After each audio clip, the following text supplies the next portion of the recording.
भैया हाँ भैया कुक्कड़ वे अज देसी बिरयानी चले देसी कुक्कड़ दी हैं चुक दिए फटे फिर आसा पासा वेख उधर केक लिया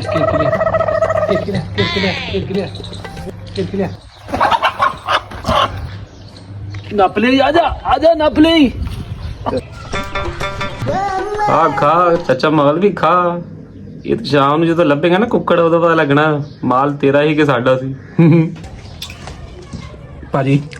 ਅੱਲਾ ਨੂੰ ਹਾਜ਼ਰ ਨਾਜ਼ਰ ਰੱਖਦੇ ਆ ਨਾ ਵੀ ਅਸੀਂ ਤਾਂ ਮੈਂ ਹਰਫ ਦੇਣਾ ਕਿ ਮੈਂ ਅੱਜ ਤੱਕ ਤੁਹਾਨੂੰ ਜੋ ਵੀ ਖਵਾਇਆ ਨਾ ਤੁਸੀਂ ਮੇਰੇ ਪੱਲਿਓਂ ਖਾਦਾ ਉਹ ਮੈਂ ਤੁਹਾਨੂੰ ਅੱਲਾ ਦੀ ਰਜ਼ਾ ਵਾਸਤੇ ਮਾਫ ਕੀਤਾ ਤੇ ਤੁਹਾਡੇ ਵਾਸਤੇ ਉਹ ਹਲਾਲ ਤੇ ਭਾਜੀ ਇਹੀ ਹਰਫ ਤੁਸੀਂ ਦੇਣਾ ਭਾਈਜਾਨ ਮੇਰਾ ਵੀ ਇਹੀ ਗੱਲ ਹੈ ਕਿ ਜੋ ਵੀ ਮੇਰੇ ਕੋਲੋਂ ਤੁਸੀਂ ਖਾ ਲਿਆ ਜਾਣੇ ਅਣਜਾਣੇ ਜਾਂ ਮਤਲਬ ਮੈਂ ਖਵਾਤਾ ਉਹ ਭਾਜੀ ਤੁਹਾਡੇ ਤੇ ਅੱਲਾਹ ਤਾਲਾ ਦੀ ਰਜ਼ਾ ਵਾਸਤੇ ਬਿਲਕੁਲ ਹਲਾਲ ਮਾਫ ਹੈ ਤੁਹਾਨੂੰ ਮਾਫ ਹੈ ਭਾਜੀ ਪੱਕਾ ਨਾ ਓਕੇ ਹੋ ਗਈ ਪੱਕਾ ਰਹਿਣਾ ਇਸ ਗੱਲ ਓਕੇ ਹੋ ਗਈ ਕੀ ਗੱਲ ਆ ਜਿੰਨਾ ਲੇਟ ਆਇਆ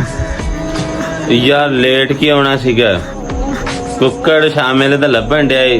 ਕੋਈ ਜਗ੍ਹਾ ਨਹੀਂ ਛੱਡੀ ਪਿੰਡ ਦੀ ਗਲੀ ਮਹੱਲੇ ਬਾਜ਼ਾਰ ਕੁੱਕੜ ਨਹੀਂ ਕਿਤੋਂ ਲੱਭਣ ਡਿਆ ਯਾਰ और दोपहर बिरयानी नहीं खादी कुक्कड़ बिरयानी ओ तेरे कुक्कड़ दी तो सी